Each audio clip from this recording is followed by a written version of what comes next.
दतिया में आज यदि कठोरता से निर्णय लिया जाए तो जितने त्यागपत्र आए हैं उनको तत्काल प्रभाव से स्वीकृत कर दें, और नहीं दिया है और जिनने नारे लगाए हैं प्रधानमंत्री के खिलाफ, मुख्यमंत्री के खिलाफ, प्रदेश अध्यक्ष के खिलाफ, उनको तत्काल प्रभाव से 6 साल के लिए निलंबित कर देना चाहिए।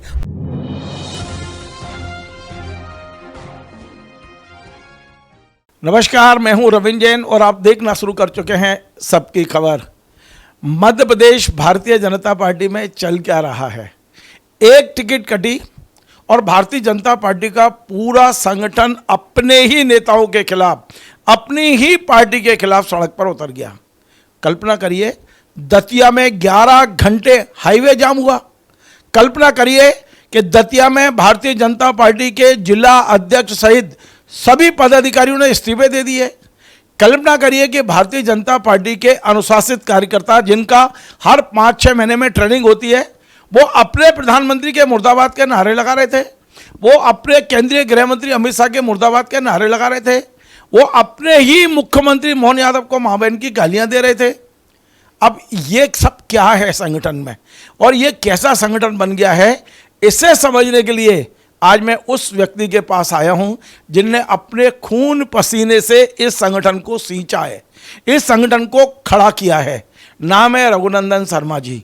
रघुनंदन शर्मा जी वो व्यक्ति हैं जिन्होंने पहले दिन से भारतीय जनता पार्टी के जन्म से, बल्कि कहूँ तो जनसंघ के जन्म से इस संगठन से जुड़े रहे, और केवल जुड़े नहीं रहे, इन्होंने पूरे मध्य प्रदेश में संगठन को कह सकते हैं एक डोर हाथ में रखना, क्योंकि ये मध्य प्रदेश भारतीय जनता पार्टी के संगठन मतलब कार्यालय मंत्री रहे, लंबे समय विधायक रहे, सांसद रहे, और जहाँ जहाँ जब जब भारतीय जनता पार्टी में प्रशिक्षण हुए उसको पूरा लीड करना, कोऑर्डिनेशन करने का काम रघुनंदन जी का था। ये जो दतिया की घटना हुई है, इसे समझने के लिए मुझे नहीं लगता कि भारतीय जनता पार्टी में इनके अलावा कोई दूसरा नेता है जो बता पाए कि ये क्यों हुआ और इसके परिणाम क्या होंगे। तमाम दर्शकों को मैं चाहता हूं कि इस प्रोग्राम को पूरा देखें, क्योंकि रघु जी छोटे मोटे नहीं, भारतीय जनता पार्टी के प्रतिपुरुष है आज की तारीख में, और पूरे घटनाक्रम पर हम समझते हैं। रघु जी, आपका बहुत बहुत स्वागत है। अब मामला बेहद गंभीर है। देखिए, पार्टी में टिकट मिलते हैं नहीं मिलते, हमने तो कैलाश जी का भी टिकट करते देखा है, लेकिन जिस तरह की घटना दतिया में हुई है उसे आप किस रूप में देखते हैं? देखिए, बहुत कुछ है, पृष्ठभूमि के बारे में तो आपने बोल ही दिया है, मुझे कहने की कोई बहुत ज़्यादा आवश्यकता बची नहीं है। दतिया का यह जो कुछ प्रकरण हुआ है ये चिंताजनक है, निंदनीय भी है, चिंतनीय भी है और निंदनीय भी है। वर्षों से संगठन का जो स्वरूप बन रहा है और उस दोषपूर्ण प्रणाली का विकास हो रहा है, उसको स्वीकृत किया जा रहा है, मूल में यही सारी बात है। विधायक, सांसद, मंत्री, इनके कहने पर, इनकी इच्छा के अनुसार जिले की संगठन की बॉडी को खड़ा करना, यही वो प्रदूषण है जो इस पार्टी में उत्पन्न हो गया है। मुझे अच्छे से मालूम है कि विगत 2-3 वर्ष पहले मैंने प्रदेश के एक पदाधिकारी से बात की, तो उनने मुझे स्पष्ट कहा कि अमुक मंत्री का जिला है और वो मंत्री जो नाम भेजेगा उसको प्राथमिकता से विचार करेंगे। मैंने समझ लिया था कि हम विनाश के गर्त की ओर कदम बढ़ा रहे हैं। यदि संगठन के प्रमुख ही इस सोच को रखते हैं कि जैसा मंत्री कहेगा, जैसा विधायक कहेगा, वैसा उस जिले का संगठन का स्वरूप होगा, उसमें वही व्यक्ति शामिल होंगे, तो अब जो आज हुआ है ये तो कम है भाई। हर नेता ने अपने अपने ही संगठन खड़े किए हुए हैं। हर जिले में जो जिले का प्रमुख सत्ताधारी नेता है, फिर मैं शब्द प्रयोग कर रहा हूँ, सत्ता में बैठे नेता हैं, उन्होंने अपने अनुसार ही जिले के अध्यक्ष बनवाए हैं, जिले के महामंत्री बनवाए हैं, जिले की बॉडी बनवाई है, और ये दुर्भाग्यजनक है। और यदि संगठन को देखने वाले केंद्र के लोग भी अंधे बने हुए हैं, या वो निष्क्रिय हैं, या वो चिंता नहीं कर रहे हैं, या वो अनदेखी कर रहे हैं, तो उनका दोष सर्वाधिक है। इसमें नरोत्तम का दोष नहीं है, इसमें वहाँ के लोगों का दोष नहीं है। दोष उनका है जो दिल्ली से आकर के यहाँ के ठेकेदार बन गए हैं, दिल्ली से आकर के यहाँ के संगठन को देखने का प्रयत्न कर रहे हैं या जिम्मेदारी ले रहे हैं। उनका दोष सर्वाधिक है। क्या कर रहे हैं वो? यहाँ आते हैं, कार्यालय में बैठते हैं और दूध रबड़ी खा करके चले जाते हैं। और जब यही दृश्य देखना है तो सारे प्रदेश में होगा। ये तो दतिया में हुआ है, सब प्रदेश में होगा। अभी तक तो कार्रवाई हो जानी चाहिए थी। उन्होंने तो कह दिया कि हम कार्रवाई करेंगे नहीं किसी के खिलाफ, इस्तीफे मंजूर नहीं करेंगे, क्योंकि अब चुनाव मजबूरी है, चुनाव जीतना है उनको। चुनाव हारे जीते उसकी चिंता नहीं है, संगठन बचना चाहिए, संगठन नष्ट नहीं होना चाहिए। ये जिम्मेदारी ज़्यादा है। संगठन को बचा करके रखो, चुनाव जीतते जाएंगे, सत्ताएं आएंगी, चरणों में लौटेगी, विजय श्री वर्ण करेगी आपका। संगठन को प्रमुखता दीजिए। मैं एक उदाहरण देना चाहता हूँ रविंद्र जी, माननीय सुंदरलाल जी पटवा, जिनके प्रति मैं बहुत असीम श्रद्धा रखता हूँ, वो प्रदेश के मुख्यमंत्री बने। और प्रदेश के मुख्यमंत्री बनने के बाद 8वें दिन ही जिस जिले से वो आते थे, वहाँ के जिला अध्यक्ष को त्यागपत्र दिलवा के दूसरे को उन्होंने बना दिया। यह बात ठाकरे जी को मालूम पड़ी। कुशाभाऊ ठाकरे ने मुझे बुलाया कि तुम कार्यालय मंत्री हो, तुमने ये आदेश भेजा है कि अमुक का त्यागपत्र स्वीकार किया जाता है और अमुक को अध्यक्ष बनाया जाता है। मैंने कहा हाँ, मेरे हस्ताक्षर से ये पत्र गया है। तुम कौन होते हो ये लिखने वाले? मैंने कहा मैंने नहीं, मैंने निर्देश का पालन किया। किसके निर्देश का पालन किया? तो मैंने बताया कि माननीय मुख्यमंत्री जी। बोले अभी फ़ोन लगाओ और मुख्यमंत्री जी को यहाँ बुलाओ मेरे कक्ष में। मैंने उनको फ़ोन लगाया कि माननीय ठाकरे जी आपको याद कर रहे हैं। कुशाभाऊ ठाकरे जी ने मेरे को बिठा करके मेरे को ये कहा कि तुम चुप बैठना, कुछ शब्द नहीं बोलना। मेरे सामने बिठा करके सुंदरलाल पटवा, जो प्रदेश के मुख्यमंत्री थे और शक्तिशाली मुख्यमंत्री थे, बहुत पुराने थे, आदरणीय थे सबके, लेकिन ठाकरे जी ने कहा कि पटवा जी, मंदसौर जिले का अध्यक्ष आपने बदला है। तो कि हाँ, ये काम आप मुख्यमंत्री के नाते कर रहे थे क्या?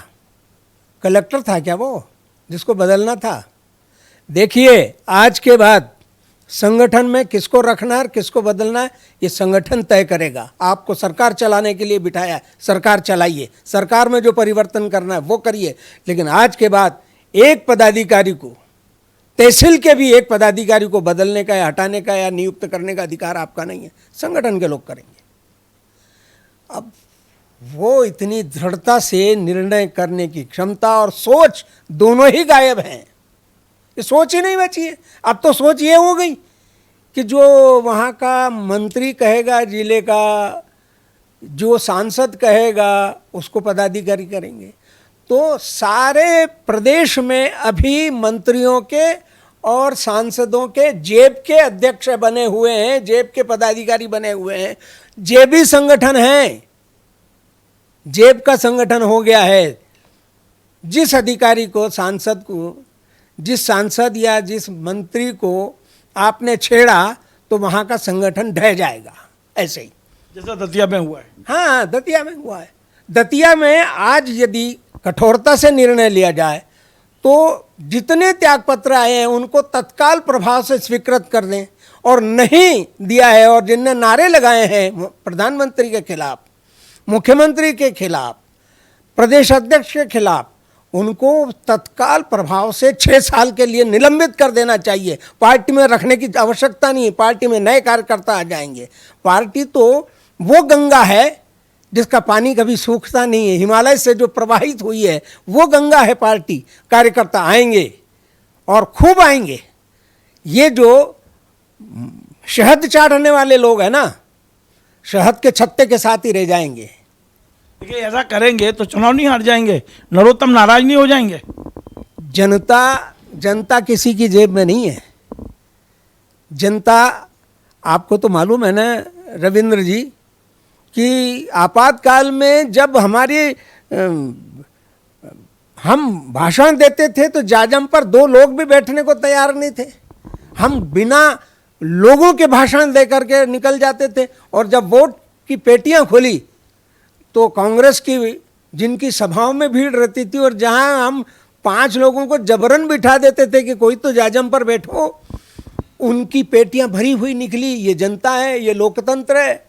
लोकतंत्र को जनता ज़्यादा समझती है। इसलिए यदि वहाँ सारे लोगों को हटा करके बाहर कर दिया जाए तो भी चुनाव जीता जा सकता है। नए कार्यकर्ता खड़े हो जाएंगे, रिक्त कभी नहीं था स्थान, लोग आ जाएंगे। लेकिन रघु जी, एक और बड़ी बात यह है कि क्या वाकई आपको लगता है कि नरोत्तम के साथ अन्याय हुआ है, नरोत्तम मिश्रा जी के साथ, और इसका आक्रोश था वहाँ की जनता में, वहाँ के मतदाताओं में, वहाँ के पदाधिकारियों में? बाकी आपको ऐसा लगता है? देखिए, व्यक्तिगत रूप से नरोत्तम जी के बारे में मेरा ये कहना है कि बहुत अच्छे कार्यकर्ता हैं, बहुत अच्छे व्यक्ति हैं, व्यवहार कुशल हैं, सब कुछ है। लेकिन संगठन से बड़ा कोई नहीं होता, ये बात हम सबको समझना चाहिए। संगठन सर्वोपरि की का नारा तो लगाते हैं, बात तो करते हैं, लेकिन स्वयं को सर्वोपरि समझने लगते हैं। इस बीमारी को समझना होगा। ये बीमारी प्रायः सभी सत्ता में रहने वाले लोगों में है। पार्टी ने शायद ये नियम बनाया था कि 3 बार से अधिक हम किसी को विधायक को चुनाव नहीं लड़ाएंगे, 2 बार से अधिक सांसद नहीं लड़ाएंगे। हालांकि उसकी कोई बाद में क्रियान्वयन नहीं हुआ और कहाँ चला गया वो नियम। लेकिन मैं कहता हूँ कि यदि मेरे पास आज बागडोर होती तो मैं 3 बार 4 बार, कि बपौती हो गई क्या, किसी जागीरी में दे दिया है क्या कोई क्षेत्र? मंत्रिमंडल में रहना या विधायक रहना या सांसद रहना उसका मौलिक अधिकार हो गया, पार्टी का अधिकार है। पार्टी किसको, और यदि ऐसा ही चलता रहा कि 10-10 बार चुनाव लड़ेंगे, मालिक बन करके रहेंगे कि पार्टी के मालिक हैं वो, तो फिर नए कार्यकर्ता उत्पन्न ही नहीं होंगे, उनको मौका ही नहीं मिलेगा। इसलिए नए कार्यकर्ताओं को अवसर देना चाहिए, नए लोगों को प्रवेश देना चाहिए, उनको दायित्व देना चाहिए और ये प्रयोग करते रहना चाहिए। तो इस प्रकार की दतिया की परिस्थितियां प्रदेश में पैदा नहीं होंगी। एक और सवाल कि आपने कहा कि नरोत्तम जी बहुत अच्छे कार्यकर्ता हैं, लेकिन ये जो पिछले 50-60 घंटे का जो घटनाक्रम हुआ है, इसे देखते हुए आपको नरोत्तम जी का भविष्य क्या दिख रहा है? क्या फिर से कभी राजनीतिक बियाबान में जाएंगे या फिर से उन्हें कोई मौका मिल सकता है, सांसद, विधायक, राज्यपाल?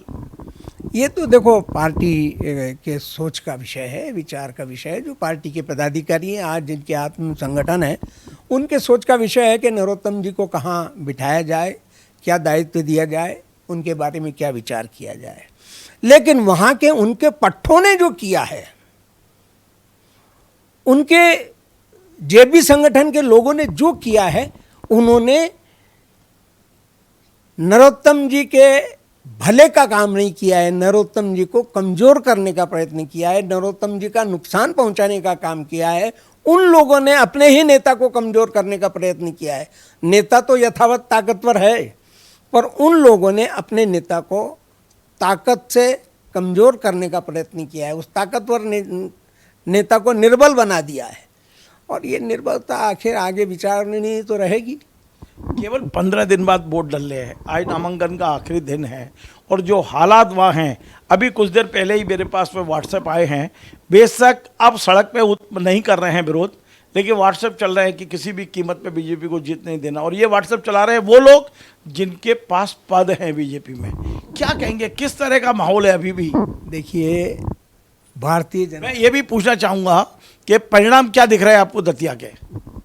देखो, दतिया में जनता ने यदि ठान लिया है कि एक नौजवान को अवसर देना, तो आशुतोष जीतेगा। क्योंकि अब सामंतशाही नहीं चलने वाली, राजघराने को तो अस्वीकार बहुत पहले ही कर दिया है लोगों ने, और इसलिए यदि एक युवा को पार्टी ने टिकट दिया है, पार्टी पर युवा पर विश्वास किया है पार्टी ने, तो वो जीत के आएगा। पार्टी के विचारों और सिद्धांतों को जनता भी तो समझती है ना। मुट्ठी भर शहद में लपेटे हुए लोग ही सब कुछ नहीं होते। जिनका मुख्यमंत्री, यदि नरोत्तम जी मंत्री बन जाते तो उनके यहाँ थालियाँ परोस करके आती रहती। अब उन थालियों में क्या आता ये तो मैं नहीं जानता, लेकिन परोसी हुई थालियाँ घर आती रहती। दर्द उनको है, दर्द उनको है कि नरोत्तम जी मंत्री नहीं बन पाएंगे, नरोत्तम जी उसका सत्ता का लाभ ले न ले, हमको जो मिल रहा था सत्ता का लाभ वो बंद हो जाएगा। ये है मामला, और कुछ नहीं है। मुझे एक आखिरी प्रश्न मेरा है और बड़ा महत्वपूर्ण प्रश्न है। आप जैसे अनुभवी व्यक्ति अभी हैं, ईश्वर की कृपा से स्वस्थ हैं, हर तरह से एक्टिव हैं आप, संगठन आप लोगों की सलाह क्यों नहीं लेता, क्यों नहीं आपके अनुभवों का लाभ ले रहा है? आज आप इतने दुखी हैं कि आप होते तो ये करते, आप होते तो वो करते। ये जो हेमंत खंडेलवाल जी बैठे वो तो आपके भतीजे हुए, क्योंकि आप और विजय खंडेलवाल जी ने भाइयों की तरह काम किया है। क्यों नहीं कभी आपके पास आके बैठते कि हमें बताओ क्या करना है? नहीं, मैंने हेमंत के बारे में पहले भी कहा कि सहज सरल है, बहुत सरल है, और वो कूटनीतिक दांव पेच नहीं जानते। तो सीख तो सकते हैं, आपके चरणों में आके बैठ तो सकते हैं। नहीं नहीं, वो आए भी हैं, मिले भी हैं, लेकिन मैं अकेले हेमंत जी की बात नहीं कर रहा हूँ। लेकिन मुझे भी लगता है कि अकेले हेमंत जी ही नहीं, पार्टी सामूहिक रूप से चलती है, और सामूहिक रूप से ही कठोरता से, दबंगता से अभी निर्णय लेने का, सबक सिखाने का मौका था, और अभी भी मौका है। जरा कठोरता से कार्यवाही करना चाहिए। जाएंगे, टूट जाएंगे 10, 20, 50 कार्यकर्ता 100 खड़े हो जाएंगे, मेरा विश्वास है। वर्षों का अनुभव है कि 50 जाएंगे तो 100 आ जाएंगे। एक छोटा सा सवाल और मेरे दिमाग में अचानक आया है। जिस नरोत्तम ने इतना कुछ दिया पार्टी को, पार्टी ने भी दिया, ऐसा मैं नहीं कह रहा हूँ, लेकिन 4 लाख कांग्रेस के लोगों को तोड़ के लाए, वो संकट मोचक कहलाते थे, वो कांग्रेस के अंदर सेंध लगा के आपकी पार्टी को मजबूत कर रहे थे, आज उनको ही कमजोर कर दिया पार्टी ने। मतलब पार्टी यूज एंड थ्रो तो नहीं कर रही नेताओं का? नहीं, ये मेरा विचार का विषय नहीं है, ये संगठन के विचार का विषय है। अब संगठन क्या विचार करता है वो जाने। बहुत बहुत धन्यवाद। तो आपने आज सुना, रघुनंदन शर्मा जी ने आज इतने तेज हमले बोले हैं, साफ साफ कहा है कि संगठन ऐसे तो नहीं चलेगा, संगठन गर्त में जा रहा है, संगठन नेताओं की जेब में पहुंच चुका है। और उन्होंने साफ कहा है कि जो दिल्ली से प्रभारी आ रहे हैं ये सिर्फ दूध मलाई खा रहे हैं। मतलब आप सोचिए क्या क्या नहीं कहा है। इस कार्यक्रम को आप ज़्यादा से ज़्यादा शेयर कीजिए। रघुनंदन जी का खुद का कोई स्वार्थ नहीं है, ये वो भावना है जो आप अपने आंगन में एक पौधे को लगाते हैं और जब वो वृक्ष बनता है और उसमें जब कोई कमी आती है तब ऐसे ही शब्द निकलते हैं जो रघु जी के निकले। नमस्कार।